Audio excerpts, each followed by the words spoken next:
La historia de la dinastía Rothschild, quinta parte. Hoy vamos a cubrir este periodo trascendente de la historia moderna, como lo son todos los periodos que hemos visto. Vamos a llegar hasta 1913, donde allí se produce dos hechos muy importantes en la historia de la humanidad que te están afectando tus vidas profundamente. Vamos a ir viendo cómo sigue la historia de dominación mundial. Recordemos que la cuarta parte terminó cuando hablábamos acerca del presidente Garfield, allí en 1881, asesinado. Él había afirmado que quien controla el volumen de dinero en nuestro país es dueño absoluto de toda la industria y el comercio. Cuando usted se da cuenta que de una forma u otra todo el sistema es muy fácil de controlar por unos pocos hombres poderosos, usted no tendrá que averiguar demasiado para saber cómo se originan los periodos de inflación y la depresión. Y él dura 100 días nada más porque se había tomado muy en serio el tema de controlar el poder de dinero, el poder financiero que ejercían los Rothschild. Ustedes recuerdan que la influencia se va ejerciendo en distintos ámbitos. Por un lado había primero un control del dinero, de la emisión del dinero. ¿Recuerdan que había pasado en Inglaterra, que lo habían intentado por dos veces en los Estados Unidos, que lo lograban porque en primer lugar el dinero es deuda? Aquellos que integran el ciclo del lado oscuro del dinero han visto los videos que explican por qué el dinero es deuda. Simultáneamente con la acumulación y la concentración del control de la masa monetaria, eso les permitía a los Rothschild ir extendiendo sus esferas de influencia. Hemos visto que, por un lado, ejercían una influencia política, comprando políticamente los gobiernos por medio de financiarles sus deudas, por medio de poner a sus descendientes en puestos de influencia dentro de los gobiernos, de los parlamentos, por medio también de infiltrarse en todas las organizaciones políticas importantes que detentan el poder. También vimos que había un fuerte crecimiento del poder económico y financiero, como ya lo vimos, el poder económico e industrial, invirtiendo y apropiándose de las principales fuentes de producción a nivel mundial, principalmente las fuentes de energía, las fuentes de insumos militares y bélicos. También vimos que tenían un proyecto de controlar los sistemas educativos, infiltrándose, por ejemplo, en las universidades, estableciendo organizaciones de financiamiento, de becas, ya lo hemos visto, cómo funcionaban. También hemos visto que habían comenzado un proceso de controlar los medios de difusión para poder manejar la opinión pública y reducir así a quienes se les oponían. Y el proceso continúa, se va intensificando. Se va intensificando porque cada vez acumulan más capacidad económico-financiera, más capacidad y potencial político. Cada vez comienzan a dominar más las distintas esferas de la sociedad. Y recordamos que ellos habían comenzado a financiar el túnel que iba a unir Francia con Inglaterra.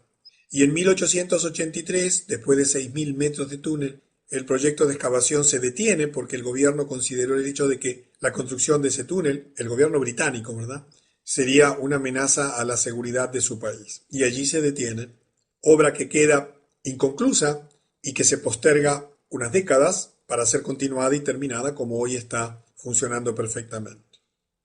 En 1885, Nathaniel Rothschild, hijo de Lionel Rothschild, se convierte en el primer judío integrante de la Cámara de los Pares y obtiene el título de Lord Rothschild.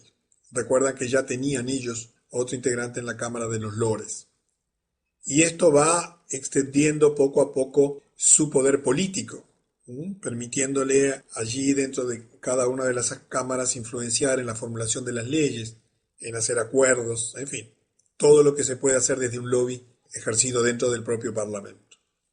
En 1886, el banco francés Rothschild, que era el Rothschild Frères, los hermanos Frères, obtiene grandes cantidades de yacimiento de petróleo en Rusia y forma la compañía Caspian and Black Sea Petroleum Company, que rápidamente se convierte en el segundo productor mundial de petróleo más grande del mundo.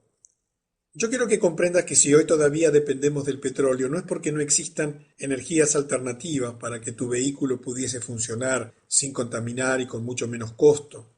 sino porque es parte de un proyecto de dominación mundial que les permite hacer depender a toda la sociedad de su propia producción, fijando abusivamente precios, controlando la oferta y demás. Dentro de este proceso de crecimiento económico, en 1887, un gran traficante de opio de China, Edward Sassoon, se casa con Aline Caroline de Rothschild. Era nieta de Jacob Rothschild, Santiago Meyer. El padre de Aline, que se llamaba Gustavo, junto con su hermano Alfonso, se hizo cargo del brazo francés de los Rothschild tras la muerte del padre de Jacob. Y los Rothschild financian la función de las minas de diamante de Kimberley, en Sudáfrica. Posteriormente se transforman en los mayores accionistas de esta empresa, mundialmente famosa, la empresa De Beers, que es un gran productor de diamantes a nivel mundial y que también es una mina de piedras preciosas en África y la India. Hoy detentan prácticamente el dominio de todo eso en exclusividad por parte de los Rothschild, con todo el valor que significa a nivel mundial el disponer de este tipo de producción. En 1891, el líder de los laboristas británicos, uno de los dos partidos políticos principales, ¿verdad?, hace la siguiente declaración sobre el tema Rothschild. Este equipo de chupasangres, esto es textual, ¿verdad? Está escrito y documentado. Este equipo de chupasangres ha sido la causa del daño incalculable y la miseria en Europa durante el presente siglo XIX, y ha acumulado su riqueza prodigiosa, principalmente a través de fomentar las guerras entre estados que nunca se deberían haber peleado. Ya sabemos que las guerras eran fomentadas y financiadas a través de los diferentes grupos Rothschild. Cada vez que hay problemas en Europa, siempre que circulan rumores de guerra y que las mentes de los hombres se angustian por el miedo al cambio y la calamidad, usted, decía este líder laborista, puede estar seguro de que una nariz ganchuda de algún Rothschild está en sus juegos en algún lugar cercano a la región de la perturbación. Recordemos que estamos en el siglo XIX.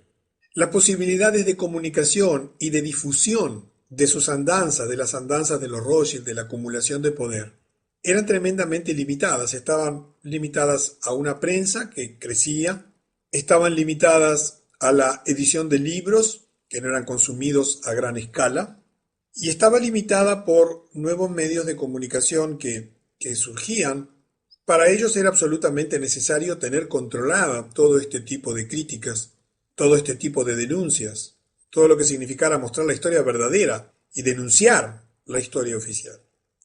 Y así, como consecuencia de esa preocupación, los Rothschild hacia el final del 800 compran la agencia de noticias Reuters, comenzando el proceso de control sobre los medios de comunicación. De esto ya hemos hablado y sabemos perfectamente que el 96%, mira que yo te estoy dando una cifra que se comprueba, el 96% de los principales medios de comunicación, grandes noticias, canales de noticias de televisión a nivel del mundo, las agencias tipo Reuters, las revistas de influencia tipo Life y todo ese tipo de publicaciones, son propiedades de un pequeño grupo de familias vinculadas a los Rothschild. Y de nuevo digo, esto no es otra cosa que una denuncia fácilmente comprobable. Y que tiene su lógica, porque hoy todos los medios de información están absolutamente controlados, lo cual les permite filtrar la información que quieren y mostrar lo que desean y lo que no desean, difamar, alterar, según ya hemos visto también como parte de su proceso. En 1895, Edmund James de Rothschild, el hijo menor de Jacob Meyer Rothschild, visita Palestina. Fíjate que aquí comienza otro proceso muy importante que está afectando profundamente nuestras vidas, porque está por tener lugar la Tercera Guerra Mundial. Y la Tercera Guerra Mundial va a tener como chispa el Medio Oriente. Observa lo que comenzó a gestarse en 1895. Allí visita Palestina y posteriormente provee los fondos para fundar las primeras colonias judías, con el objetivo a largo plazo de crear un país financiado por los Rothschild. Las primeras colonias judías no llegaron porque un grupo de colonos se les ocurrió, inspirados en Yahvé, que tenían que volver allí. Las primeras colonias judías llegaron a Palestina porque fue parte de un proyecto. Y a veces cuando uno dice este tipo de cosas, quienes escuchan pueden decir, pero ¿será así? Yo te digo que existen documentos escritos con palabras de este señor, porque te vas a sorprender de lo que te voy a contar. En 1897, los Rothschild fundan el Congreso Sionista para promover el sionismo. El sionismo es un movimiento político, no es un movimiento religioso ni étnico, es un movimiento político que nace con el gran objetivo político de trasladar todos los judíos en un Estado-nación singularmente judía, unirlos, la diáspora que había en el mundo, y organizan su primera reunión en Múnich. Pero los judíos vivían en sus países tranquilamente, no tenían problemas, y por lo tanto tuvieron una fuerte oposición a este proyecto los Rothschild. No pudieron hacerlo en Múnich, debido a la oposición de los judíos locales, y debieron trasladar la reunión a Basilea, en Suiza, que se llevó a cabo el 29 de agosto. Allí tienes el local, un dibujo del local donde se celebró, y que fue una reunión secreta, totalmente documentada, pero que fue una reunión secreta. Y allí aparece un personaje que hoy es muy importante, venerado por los judíos, que se llamó Theodor Herzl. De Herzl existen algunas obras escritas, por ejemplo, El Estado Judío, pero también sus diarios. Diarios que si bien han sido expurgados allí, alterados, contienen sus ideas. Y una de esas ideas, que es, digamos, fuerte en su concepto y en su expresión, decía que como parte del proyecto que ellos tenían de fundar el Estado de Israel y de fomentar, digamos, un mayor nacionalismo, era aumentar los sufrimientos de los judíos y les ayudaría en la organización de sus planes. Él decía que tenía una idea, inducir a los antisemitas a atacar la riqueza judía, para de ese modo usar a los antisemitas como una ayuda para fomentar un mayor nacionalismo y una mayor necesidad de unirse y de agruparse y de volver y de permitir el fundar nuevamente su Estado, favorecidos por la persecución y la opresión a los judíos. Y él, como parte de sus planes, pensaba que de ese modo los antisemitas serían sus mejores amigos. Este tipo de afirmaciones que están documentadas, fíjese que coincide con lo que ocurrió en ese mismo congreso, porque él es elegido como presidente de la organización sionista y adopta como bandera del Estado en formación nada menos que el hexagrama rojo o el sello Rothschild, que ya lo conocemos porque lo hemos visto en la primera de esta serie de conferencias, sabemos su significado. Aquí a la derecha tienes el hexagrama rojo y en la parte inferior la bandera de Israel. Esa bandera de Israel se estableció como bandera oficial 51 años después, en 1948, cuando se funda el Estado de Israel. ¿Y cómo es posible que un país libre y soberano que tenía como intención, por lo menos es lo que la historia oficial dice, reunir a la diáspora judía en el mundo allí, en la tierra de sus antepasados, utilizan como símbolo un hexagrama absolutamente, yo tengo que decir la palabra, perteneciente a los Illuminati, luciferiano? Es impresionante cuando tú miras la historia y cómo devino. ¿Por qué no se utilizó otra simbología? Edward Henry Harriman se convierte en ese momento en director de la Union Pacific Railroad, una línea de trenes muy importante en los Estados Unidos, y toma además el control de la línea ferroviaria del sur, la Southern Pacific. Y todas esas adquisiciones fueron financiadas por los Rothschild como parte de su dominio y de su crecimiento económico. Y en 1898 muere Ferdinand de Rothschild. Pero continuemos para seguir hilando los hechos, porque cuando miramos un hecho aislado, quizás no lo podemos integrar al rompecabezas. Pero cuando a lo largo de estas conferencias vamos viendo el desenvolvimiento de los hechos, entendemos cómo cada pieza encaja en su lugar. Y más allá de la sorpresa que pueda causar, es lógico, es coherente el hecho, el suceso que se presenta dentro del plan general. En 1901, los judíos de las colonias establecidas en Palestina por Edmund Rothschild envían una delegación para solicitarle lo siguiente: si usted quiere guardar el Yishub, yo lo leo literalmente, el asentamiento judío, En primer lugar, saque sus manos de allí, le pedían los propios colonos. Y por primera vez, permítanos a los colonos la posibilidad de corregir por nosotros mismos lo que sea necesario corregir. Habían comenzado a crecer dentro de esas colonias el dominio político basado en la financiación, en el poder del dinero por parte de los Rothschild. Edmond Rothschild se enoja severamente por esta solicitud y afirma: yo creé el Yishuv, solo yo. Por lo tanto, ningún hombre, ni colonos, ni las organizaciones tienen derecho a interferir en mis planes. Y nuevamente estos son documentos históricos que cualquier persona puede confirmar.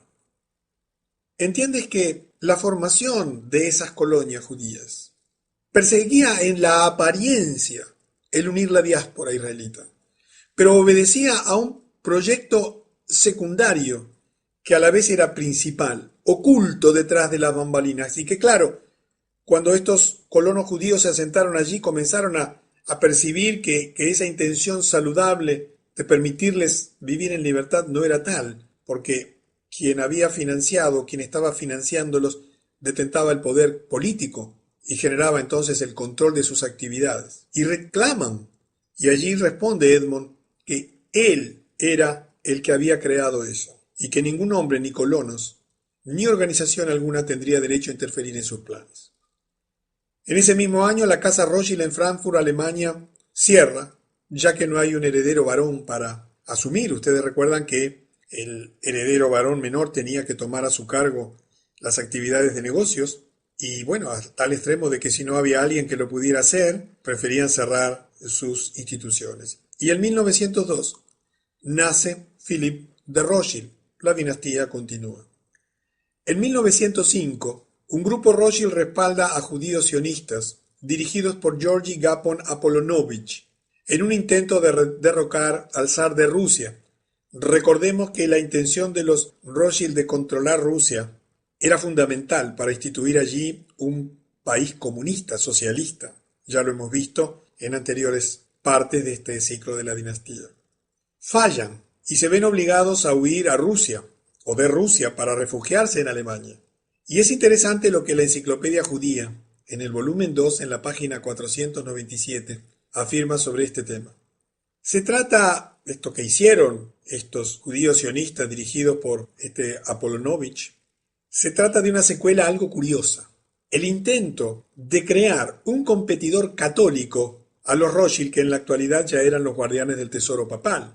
Ustedes recuerdan que ya habíamos hablado de que los Rothschild habían ya comenzado a administrar las finanzas del Vaticano y que no parecía muy lógico generar este competidor católico allí en la Rusia, es decir, que era ortodoxa, ¿verdad?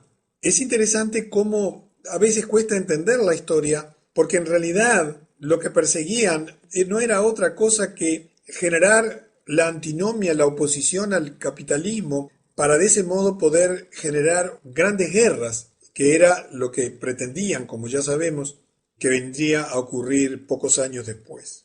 Y que además había en contra del zar ruso una fuerte promesa, porque él se había negado a habilitar el Banco Central ruso, que es también parte de lo que ellos necesitaban para extender su proyecto de hegemonía mundial, porque tenemos que recordar que todo esto está hilado por un gran fin final, el gobierno mundial.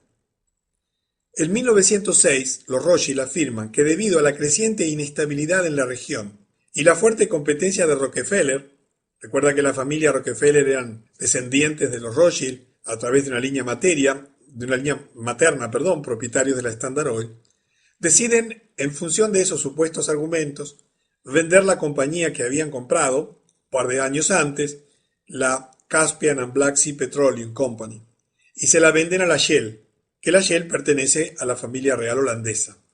Y aquí nuevamente otro ejemplo de cómo los Rothschild trataban de ocultar su verdadera riqueza, pero en definitiva no eran más que pases de manos entre personas que integraban su propia dinastía, su propia familia, en lazos de influencia que le permitían mantener el control.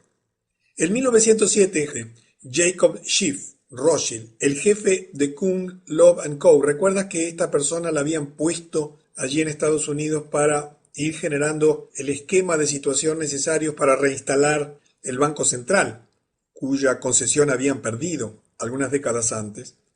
En un discurso ante la Cámara de Comercio de Nueva York advierte que, a menos que tengamos un banco central con un control adecuado de los recursos de créditos, este país va a sufrir el pánico de dinero más grave y de largo alcance de la historia.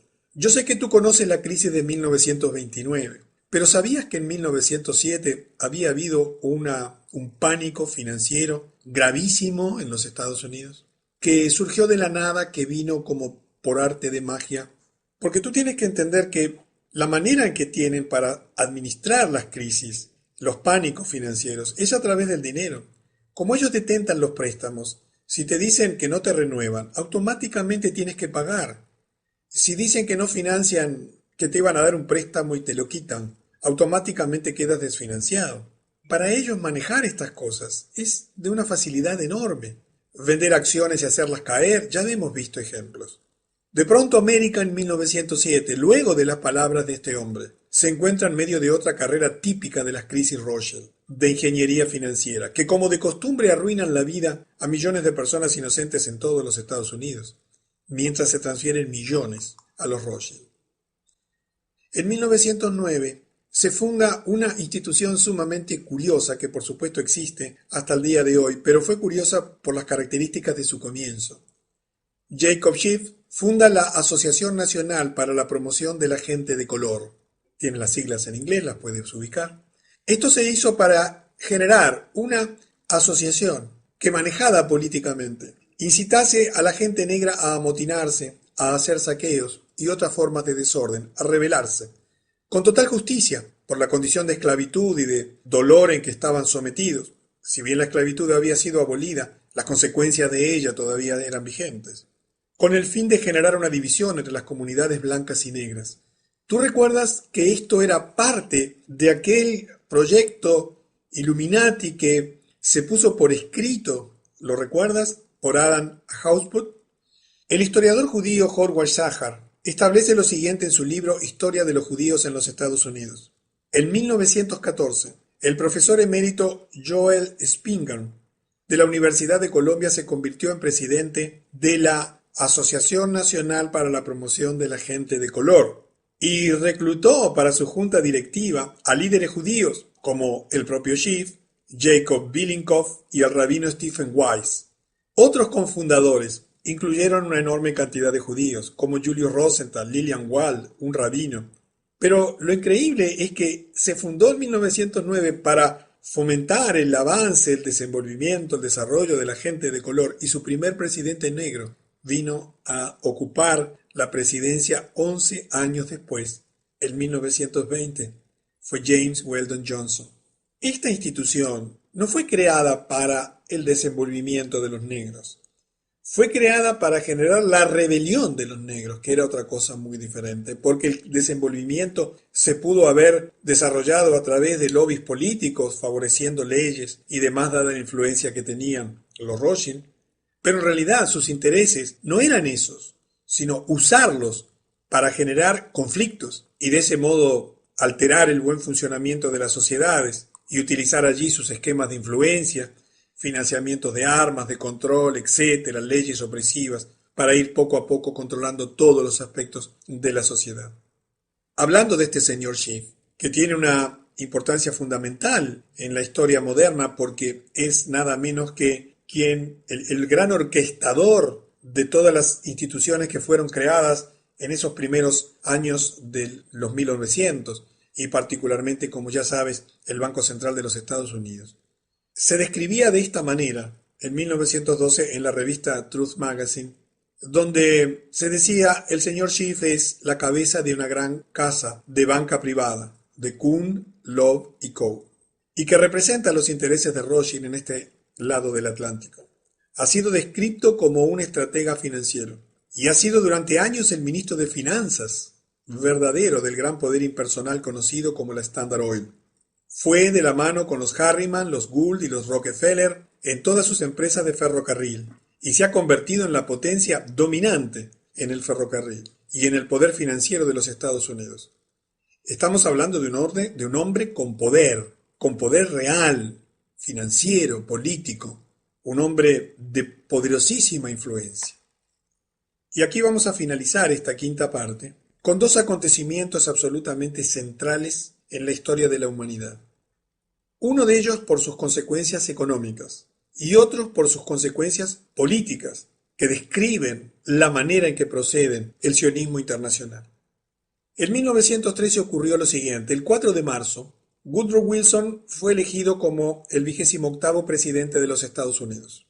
Poco después de asumir el cargo, fue visitado en la Casa Blanca por Samuel Untermyer, del bufete de abogados Guggenheim, Untermyer y Marshall, en relación a un chantaje que el presidente había recibido por $40,000 debido a un affair que él había tenido mientras era profesor en la Universidad de Princeton con la esposa de un profesor becario.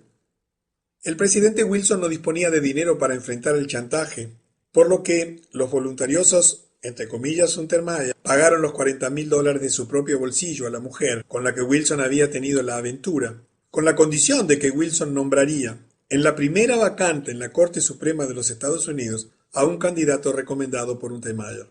Wilson aceptó el chantaje y el acuerdo, prometiendo cumplir su promesa en la Suprema Corte. Yo quiero retrotraerte a 1700 y pico, cuando en las cosas que se ponían por escrito por parte de los Illuminati se utilizaban este tipo de elementos para chantajear inclusive y dominar inclusive al propio presidente de los Estados Unidos.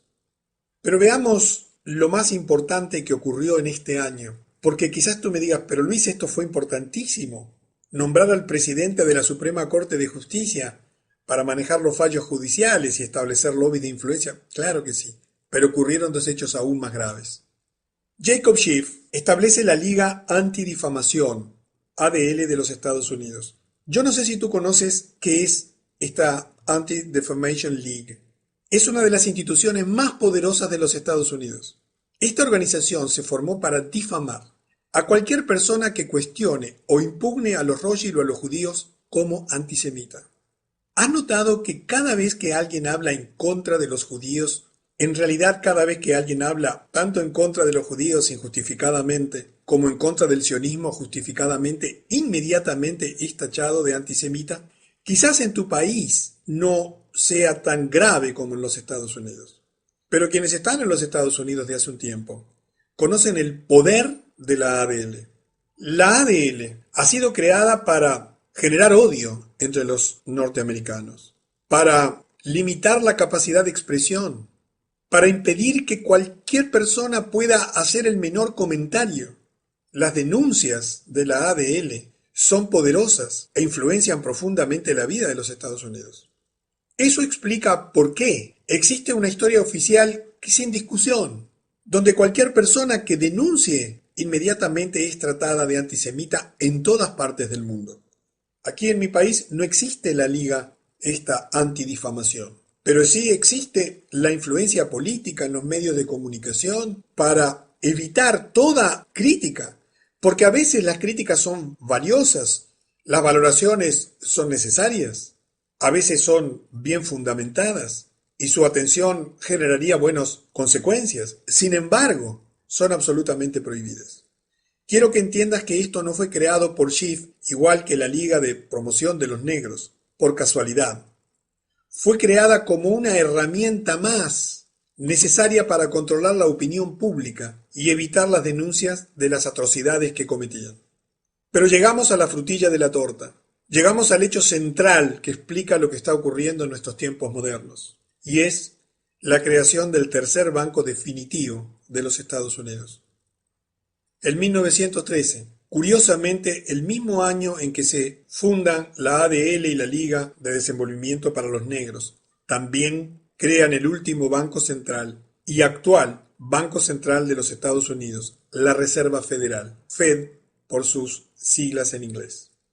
El congresista Charles Lindbergh, el aviador, ese mismo, tras la aprobación de la ley de la Reserva Federal el 23 de diciembre, dijo: «La ley establece el más gigantesco acto de confianza en la tierra. Cuando el presidente firme este proyecto de ley, el gobierno invisible del poder monetario será legalizado». el crimen más grande de todos los tiempos es perpetrado por el presente proyecto de ley de banca y moneda. Es importante saber que la Reserva Federal es una empresa privada.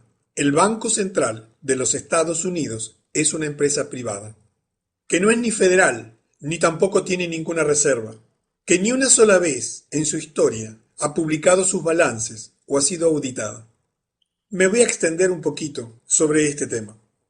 El ciudadano norteamericano promedio, el ciudadano promedio del mundo, cree que cuando mira un billete de $1, de $2, de $100, tiene en su mano un billete emitido por el gobierno de los Estados Unidos y respaldado por el gobierno de los Estados Unidos. La verdad es absolutamente diferente. Si tú tienes $1 en tu bolsillo o en tu cuenta bancaria, tienes un papel pintado que ha sido emitido por una imprenta. La Reserva Federal, la Fed, es simplemente una imprenta de dinero, que en lugar de cobrarle los servicios de impresión, le presta el dinero que imprime al gobierno de los Estados Unidos para que lo ponga en circulación y le ponga el sello de circulación legal. En este momento, mientras hablamos, se están imprimiendo permanentemente cifras astronómicas de dinero, a tal punto que está comenzando a sospecharse que no tienen capacidad suficiente de impresión para atender a la impresión de los trillones de dólares que se están imprimiendo en este momento.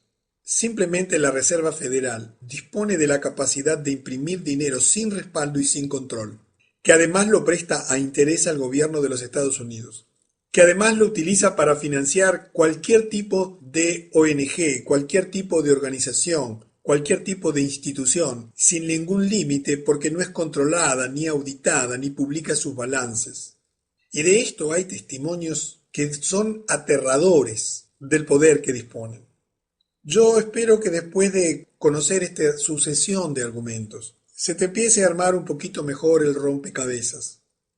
En la próxima y sexta parte de la dinastía Rothschild seguiremos ya acercándonos a nuestro tiempo, para que veas cuántos acontecimientos ocurrieron, financiados y definidos por ellos, y cómo todos encajan perfecta y lógicamente con lo que está ocurriendo.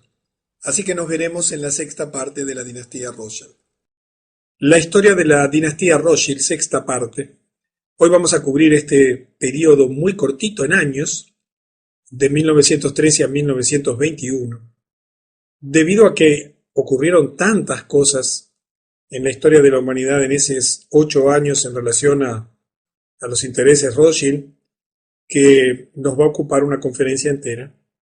Y así va a ser el siglo XX, una etapa de muchísimos acontecimientos, porque se van, digamos, acumulando, ¿verdad? Y se van exponenciando y se van autogenerando muy rápidamente debido a que la influencia comienza a extenderse en todo el mundo y en todas las actividades humanas significativas.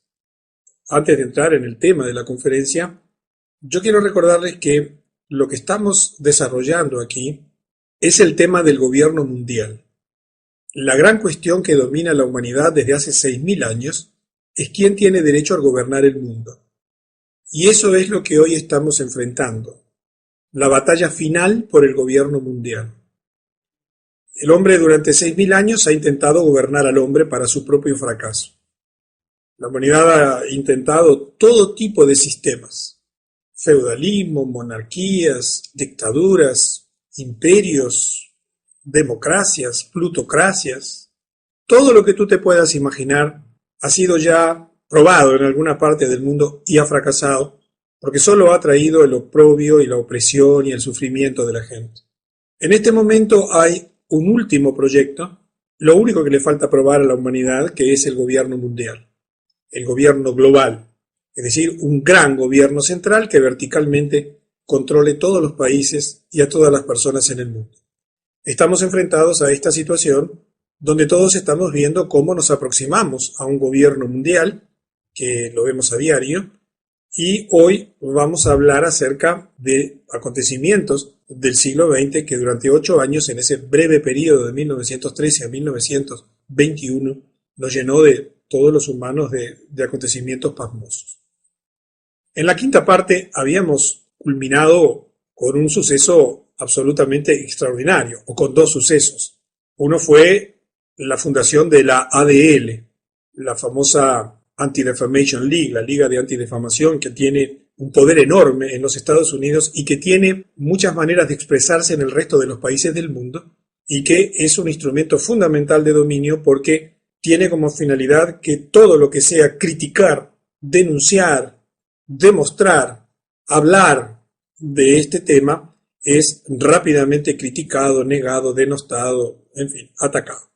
Pero el gran tema también de ese año 1913 fue la fundación del Banco Central de los Estados Unidos, la Reserva Federal, que ya habíamos comentado que se trató de un banco privado, del cual depende el mundo entero, que tiene endeudado al mundo entero en dólares, y siendo estos dólares hoy en día nada más que papeles pintados, absolutamente sin ningún respaldo de nada, y que habíamos visto cómo hasta el día de hoy estamos enfrentados a ese efecto. En los Estados Unidos acaban de comenzar un proceso que se llama Quantitative Easing, que consiste en la emisión simultánea de unas cantidades fenomenales de dinero, 600.000 millones de dólares que se van a emitir de aquí hasta creo que octubre del año que viene, generando unos problemas enormes en el mundo entero. Y ahora ustedes han visto esta reunión que hubo esta semana del G20, en donde, bueno, no se pusieron de acuerdo porque, claro, todos los países quieren defenderse de la devaluación fenomenal que está ocurriendo en Estados Unidos y que va a ocurrir cuando finalmente toda esa cantidad de dinero se vuelque a la plaza, porque significa un ataque decidido al dólar para destruirlo, para devaluarlo finalmente, con la excusa de que de ese modo se van a fortalecer a la economía norteamericana mediante posibilidad de exportar más y demás. Y estamos enfrentados a la famosa y actual guerra de divisas, donde la China tiene un papel central y que, bueno, va a tener un efecto devastador en las finanzas y en la economía del mundo entero en los próximos meses. Pero continuemos porque la historia se está tornando apasionante, cada vez está más cerca de nosotros y cada vez vamos a comprender mejor lo que está ocurriendo. En 1914 ocurre lo que ya habían planificado décadas atrás, que fue el inicio de la Primera Guerra Mundial. En esta guerra es interesante que el dinero alemán de los Rothschild financió a Alemania, el dinero británico de los Rothschild financió a los británicos y el dinero francés de los Rothschild financió a los franceses. Es decir, que cuando tú ves una guerra, el gobierno que está en guerra tiene que conseguir préstamos porque el gobierno que está en guerra tiene su presupuesto anual para el cual paga educación, vivienda, salud de su ciudadanía, limpia las calles, etc. Y por lo tanto tiene que conseguir dinero extra para poder comprar más armamento, pagar a los soldados, viajar, comprar municiones. Por lo tanto, toda guerra implica un fuerte endeudamiento de los países en guerra, que normalmente después lo pagan los vencidos, ¿verdad? Es allí donde los ganadores se rehacen del dinero, pero hay alguien que financia, y obviamente que esta guerra fue financiada por aquellos que detentaban el poder financiero, que eran los bancos Rothschild en toda Europa. Por otra parte, ya los Rothschild tenían el control de tres de las grandes noticias, de las agencias de noticias europeas. La Gulf, que había sido fundada en 1849, que era la agencia de noticias oficial alemana.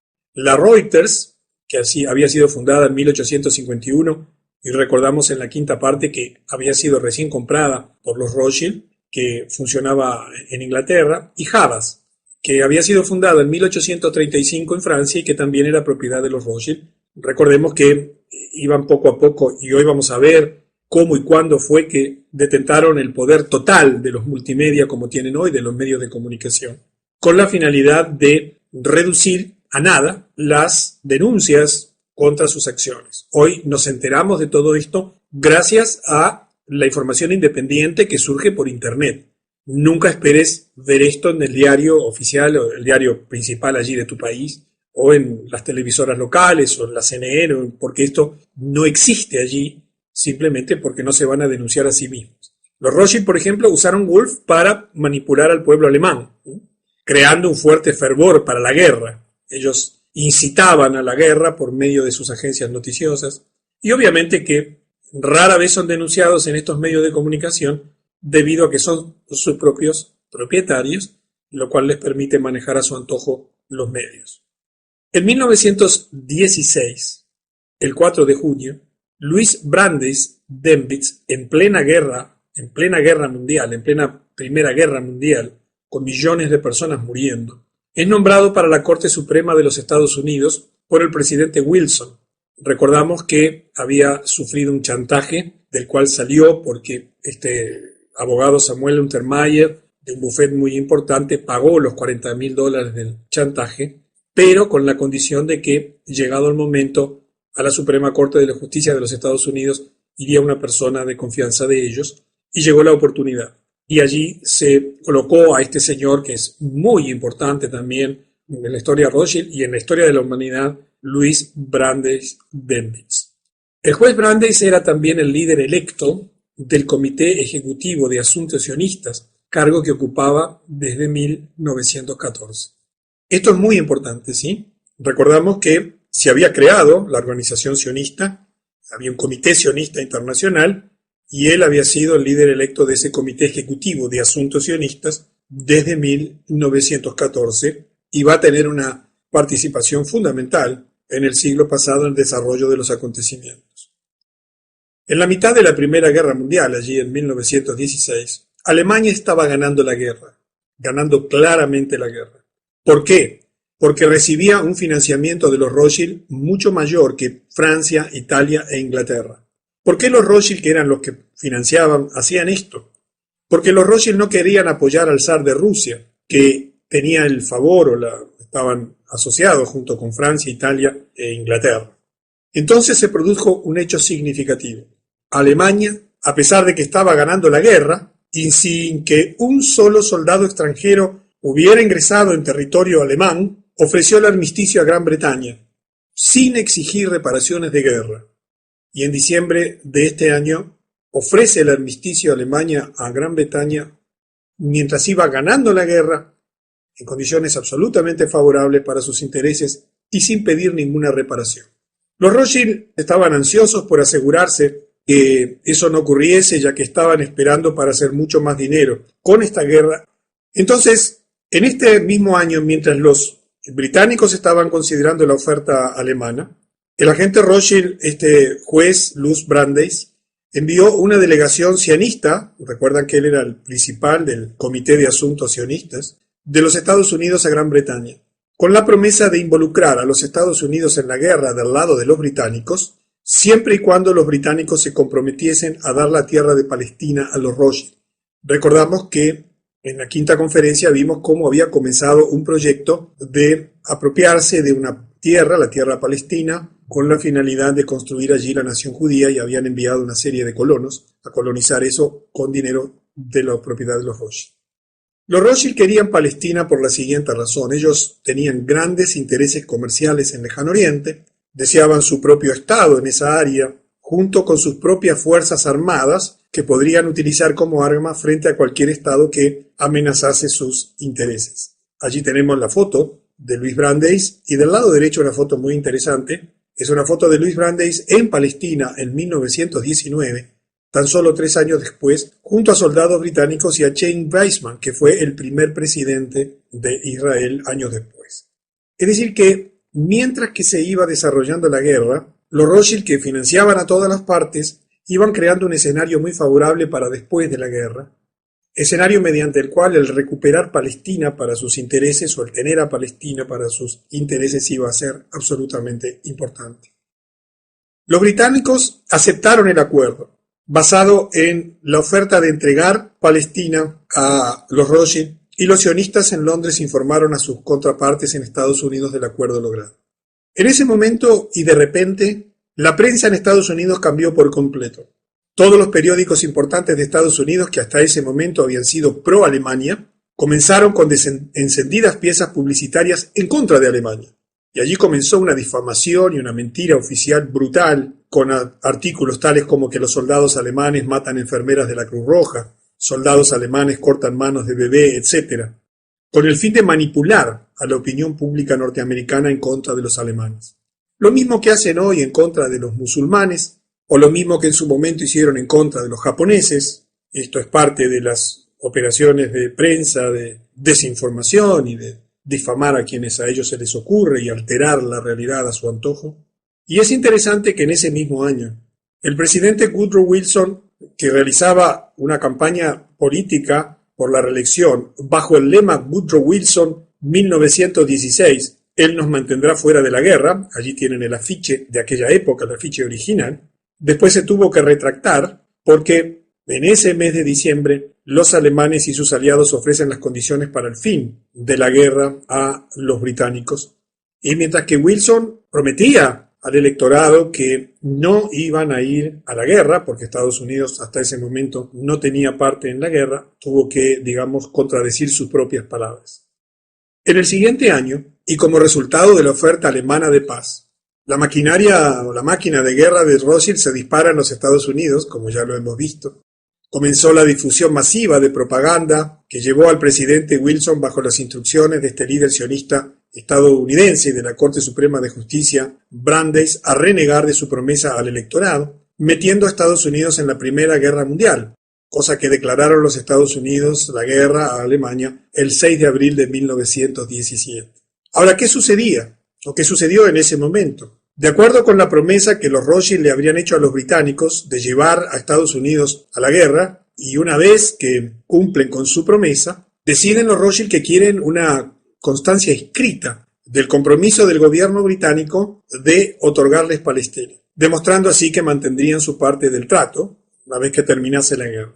Y allí ocurre la famosísima Declaración Balfour, donde el ministro de Exteriores británico del Foreign Office, Arthur James Balfour, redactó los borradores de una carta que se conoce comúnmente como la Declaración Balfour. Allí tienes a la izquierda una imagen de lo que fue la carta original. Vamos a leer la traducción a continuación. Decía así: Ministerio de Relaciones Exteriores, 2 de noviembre de 1917. Estimado Lord Rothschild. Recordamos que los Rothschild ya eran lores, algunos de ellos integraban el gobierno británico. Tengo el agrado de dirigirle a usted en nombre del gobierno de Su Majestad la siguiente declaración de simpatía con las aspiraciones judías sionistas que ha sido presentada y aprobada por el Consejo de Ministros. El gobierno de Su Majestad ve favorablemente el establecimiento en Palestina de un hogar nacional para el pueblo judío y usará sus mejores esfuerzos para facilitar la consecución de este objetivo, quedando claramente entendido que no se hará nada que pueda perjudicar los derechos civiles y religiosos de las comunidades no judías en Palestina o los derechos y la condición política que gozan los judíos en cualquier otro país. Le agradecería poner esta declaración en conocimiento de la Federación Sionista. Le saluda atentamente James Arthur Balfour. Quiero que prestes especial atención a el entendido bajo el cual el gobierno británico concedía Palestina a los Rothschild a través de las organizaciones judías sionistas. El entendido era que no se haría nada que pudiera perjudicar los derechos civiles y religiosos de las comunidades no judías en Palestina. Como vamos a ver, solo el 1% de los habitantes de Palestina eran judíos, los demás eran palestinos, eran árabes, tenían sus creencias y no deberían haber hecho nada en contra de ellos, a la vez que nada en contra de los derechos y la condición política que gozan los judíos en cualquier otro país. Y vamos a entender un poquito mejor estas frases, porque esto tiene relación directa con lo que está ocurriendo en nuestro tiempo. En ese mismo año los Rothschild ordenan la ejecución por los bolcheviques, aquí cambiamos de tema, que estaban bajo su control, la ejecución del zar Nicolás II y toda su familia en Rusia, a pesar de que el zar había abdicado ya el 2 de marzo para evitar derramamiento de sangre en su país. Esto se ordenó por parte de los Rothschild para, por un lado, obtener el control del país. También se ordenó como un acto de venganza contra el zar Alejandro I. Recuerdan que él había bloqueado el plan Rothschild de gobierno mundial en 1815 en el Congreso de Viena. Y también en contra del zar Alejandro II, al que asesinaron, por el apoyo ofrecido al presidente Abraham Lincoln en 1864. No sé si recuerdan ese episodio de conferencias anteriores, cuando él le ofreció la propia armada para defender a su gobierno. En oportunidad en que los Rothschild estaban presionando a Lincoln porque les había quitado el control de la emisión del dinero.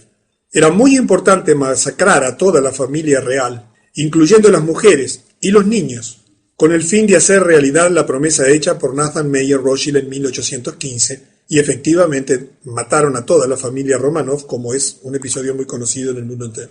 Serviría además para mostrar al mundo lo que sucede cuando alguien intenta oponerse a los Rothschild. De eso ya tenemos muchos ejemplos a través de los asesinatos sucesivos de los presidentes norteamericanos. El último fue John Fitzgerald Kennedy. Después vamos a llegar en conferencias futuras también a ese episodio importantísimo en la historia de la humanidad. Observen la cantidad de hechos que simultáneamente se están dando.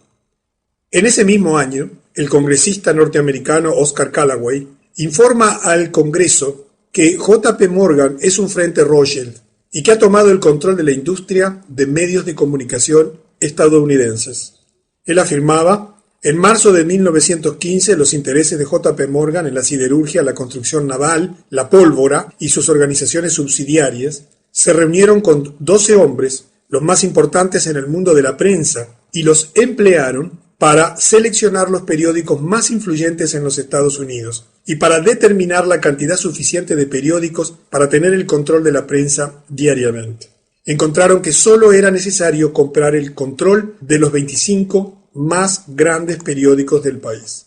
Luego del acuerdo con estas personas, se procedió a comprar esos periódicos, instalando en cada uno un editor para supervisar adecuadamente y editar la información sobre las cuestiones del militarismo, políticas financieras y otros temas de carácter nacional e internacional considerados de vital importancia para los intereses de los compradores. Esta fue una denuncia de un congresista norteamericano en el Congreso de los Estados Unidos, denunciando lo que ya era evidente: el control absoluto y global de la prensa, de las agencias de noticias y de los medios de comunicación por parte de la dinastía Rothschild como parte del proceso de dominación mundial para acallar, no solamente para acallar todo tipo de oposición, sino fundamentalmente para manipular la información pública. En 1919, en enero, hubo un acontecimiento muy interesante en Alemania. Allí Karl Liebknecht y Rosa Luxemburgo mueren en un intento de liderar a otro golpe de Estado comunista, pero esta vez en Alemania, en Berlín, financiado nuevamente por Rothschild. Allí hay 2 sellos conmemorativos de esos 2 personajes. La Conferencia de Paz de Versalles se lleva a cabo para decidir las reparaciones que los alemanes debían pagar a los vencedores tras el final de la Primera Guerra Mundial. Yo no sé si ustedes están en conocimiento de las condiciones humillantes que se impuso a los alemanes y el costo brutal que debieron enfrentar porque fueron traicionados debido a la derrota que habían sufrido en la guerra y al armisticio de paz que ellos habían ofrecido.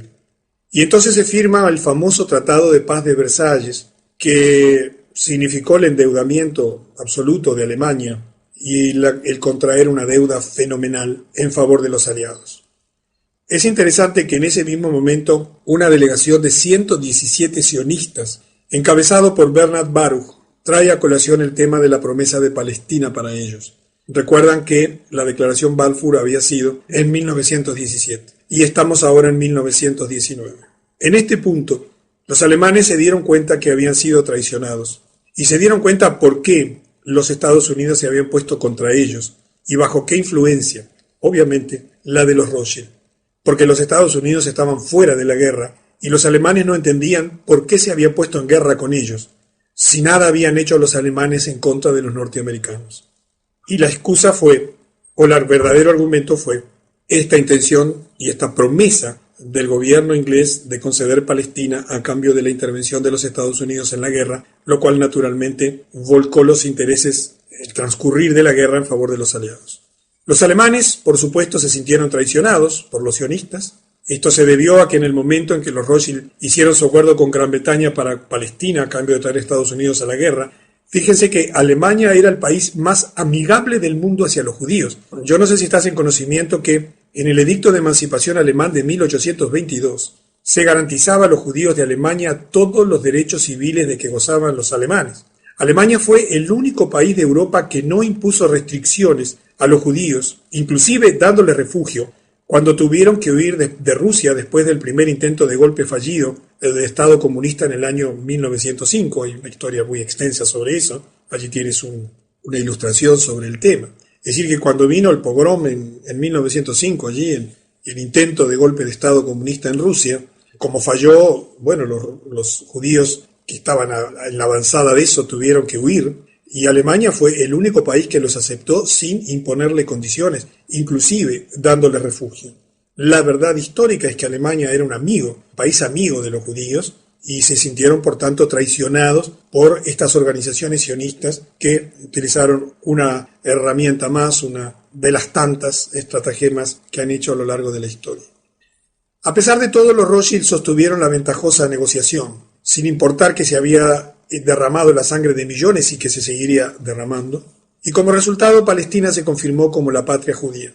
Al mismo tiempo que para garantizar la autoridad de los Rothschild, Palestina permanecería bajo el control de Gran Bretaña, en tanto que Gran Bretaña a su vez era controlada por los Rothschild. Recordemos que Israel viene a ser reconocida como nación y constituida y fundada como nación en 1948, y que en realidad lo que había habido hasta ese momento era un acuerdo sobre la tierra de Palestina, pero que todavía no estaba fundado como nación.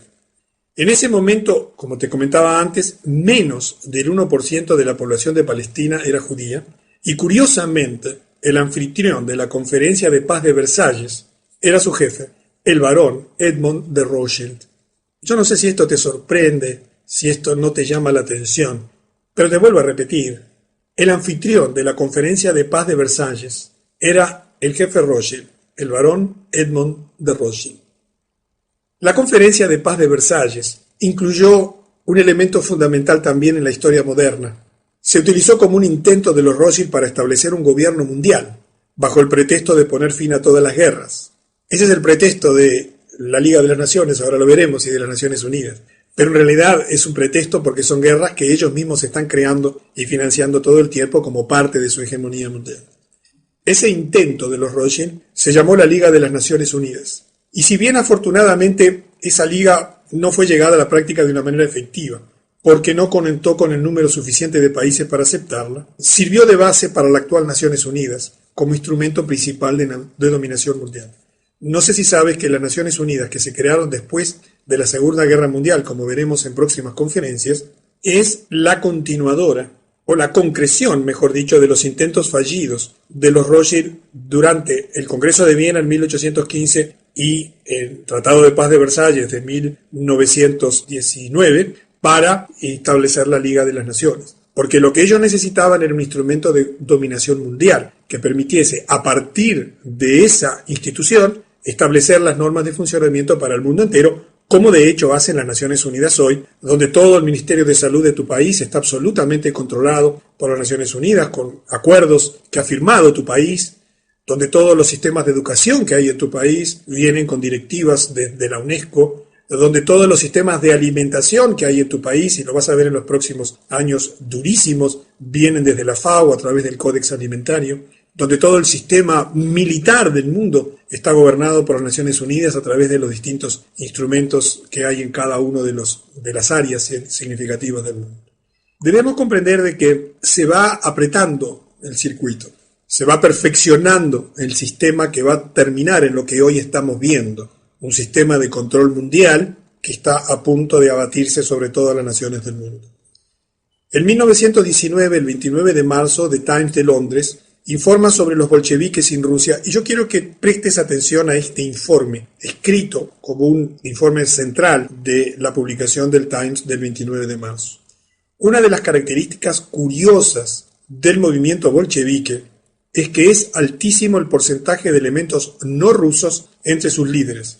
De los 20 o 30 comisarios o líderes que constituyen el mecanismo central del movimiento bolchevique, no menos del 75% fueron judíos, y allí tienes a continuación, que después cuando recibas el video lo puedes mirar más en detalle, una estructura que se estima era el sistema de financiación de la revolución bolchevique. Esto es una constante en todos los organismos del mundo que tienen que ver con el control de los asuntos políticos, económicos y financieros de las naciones. A estos espías judíos se le dieron nombres rusos, de acuerdo a la tradición askenazí judía, para generar confusión, era parte de su estrategia de infiltrarse. Por ejemplo, Trotsky fue miembro del primer grupo, siendo su nombre original Bronstein. Allí tienes un dibujo de Trotsky, cuyo nombre verdadero es Lev Davidovich Bronstein, nacido en Ucrania de padres rusos judíos, y que fue un teórico y líder de las revoluciones de 1905 y de 1911. Estos grupos fueron enviados a todas las zonas de Rusia para incitar disturbios y rebeliones. A estos espías judíos, como dice allí, se le dio de forma oculta el nombre rusos, pero en realidad estaban ocultando nombres judíos. En 1919, a N.M. Rothschild & Sons se le adjudicó un papel permanente para fijar el precio mundial del oro cada día. Recordamos que este era el Banco Rothschild en Inglaterra. Y se llevó a cabo eso en sus oficinas de la ciudad de Londres todos los días a las 11 horas, en la misma habitación hasta hace muy poquito, el año 2004, donde todos los días el precio del oro era fijado, allí existiendo actualmente otros mecanismos, pero por supuesto también dependientes de la banca Rothschild. En 1920 hay una declaración escrita de Winston Churchill muy interesante. Él escribía en un artículo en el Sunday Herald el 8 de febrero, desde los días del líder Illuminati, decía Churchill, del líder Illuminati Weishaupt, ¿recuerdan? Aquel que había sido el que escribió todos los documentos que fundaron y que explicaron el proyecto y el desenvolvimiento Illuminati, a los de Karl Marx, a los de Trotsky. Esta conspiración a nivel mundial ha estado creciendo constantemente. Churchill, que era también un historiador y un estudioso de la historia, sabía muy bien de lo que estaba hablando. Y agregó, y ahora por fin, esta banda de personalidades extraordinarias del submundo de las grandes ciudades de Europa y América se han apoderado del pueblo ruso, convirtiéndose en los dueños indisputables de ese enorme imperio. Para 1920, Churchill tenía la convicción, por conocimiento y convicción moral, que los Illuminati, por medio de la banca Rothschild, se habían transformado en los dueños indisputables de ese enorme imperio, lo cual, y esto lo agregamos aquí en la charla, les iba asegurando el control de toda la tierra, de todo el mundo, de todos los gobiernos. En 1921, el año siguiente de esta declaración de Churchill, y bajo las órdenes de Jacob Schiff, y acá vamos a llevar a otro episodio absolutamente central en la historia de la humanidad, se funda el Council. ¿Recuerdan? Jacob Schiff, ¿verdad? Había sido el gran brazo operador de los Rothschild en Estados Unidos, el que influenció a Woodrow Wilson, el que logró infiltrarse en el Senado y en el Parlamento de los Estados Unidos para conseguir una maniobra fraudulenta para obtener la Reserva Federal. Un hombre fundamental, recordamos en la historia, Jacob Schiff. Se funda bajo las órdenes de Jacob Schiff el Council on Foreign Relations, CFR. Esto veremos con el transcurrir de las décadas hasta el día de hoy. Es uno de los 3 instrumentos fundamentales de control mundial que tienen los Illuminati. El acta fundacional fue elaborada por Bernard Baruch y el coronel Edward Mandelhaus. Eso lo ordenó Schiff antes de su muerte en 1920, el año anterior, con el objetivo de crear una organización en Estados Unidos. Y el objetivo del CFR era seleccionar políticos encargados de llevar a cabo la conspiración Rothschild. El acuerdo para la fundación se realizó entonces en una reunión celebrada el 30 de mayo de 1919 en el Hotel Majestic en París, en Francia, y en 1921 finalmente se hace la fundación definitiva. Fíjense qué interesante lo que se destaca en el acta fundacional. El número de miembros del CFR en el inicio fue aproximadamente de unas 1.000 personas en los Estados Unidos. La membresía incluía a los jefes de las principales corporaciones comerciales e industriales en los Estados Unidos, a todos los banqueros internacionales con sede en Norteamérica y a todos los jefes de todas las fundaciones libres de impuestos, porque tú sabes que todas las fundaciones que ellos han creado a su vez están libres de impuestos porque se han encargado de en cada uno de los países exonerar de impuestos a sus propias fundaciones. Es increíble esto, pero todo el tema de las grandes fundaciones tipo Rockefeller y todas las demás no pagan impuestos. Yo que he estudiado un poco ese tema, es increíble cómo maniobraron para en todos los países tener grandes fundaciones libres de impuestos. Es fantástico. Bueno, pero sigamos. En esencia, todas las personas que proporcionarían el capital necesario a cualquier persona que desease postularse para el Congreso, el Senado o en la presidencia. En los Estados Unidos, cuando alguien llega al Congreso, cuando alguien es senador, diputado, cuando llega a la presidencia, ha sido financiado justamente por toda esta gente que integra un organismo de influencia en Rothschild, como es el Council on Foreign Relations. Allí tienes el logo, que lo puedes encontrar en la página web oficial. Y esta institución es fundamental, y vamos a terminar esta sexta parte, con un hecho central que permite a los Rothschild llegar a donde han llegado hoy, entre las muchas herramientas de dominación que tienen, y es el control absoluto de los medios de comunicación.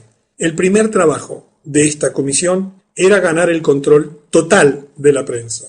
La tarea se le dio a John D. Rockefeller, quien estableció una serie de revistas de noticias nacionales, como Life y Time. Financió a Samuel Newhouse para comprar y establecer una cadena de periódicos en todo el país, y a Eugene Meyer, que pasaría a comprar muchas publicaciones, tales como el Washington Post, Newsweek y la revista The Weekly. Quiero que entiendas que cuando aparecen estos grandes millonarios, han sido todos financiados por ellos. Nadie podía comprar estas cosas masivamente o generar esas fenomenales cadenas de información por su propia voluntad, porque obviamente eso no lo permitirían, porque en definitiva ellos eran los verdaderos dueños.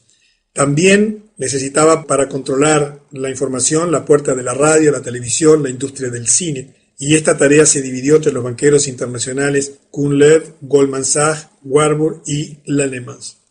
Y así llegamos al final de la sexta parte. Una sexta parte plena de acontecimientos en tan solo 8 años, pero que verás con las siguientes conferencias que fueron base fundamental del proyecto final de dominación mundial que estamos experimentando en nuestro tiempo.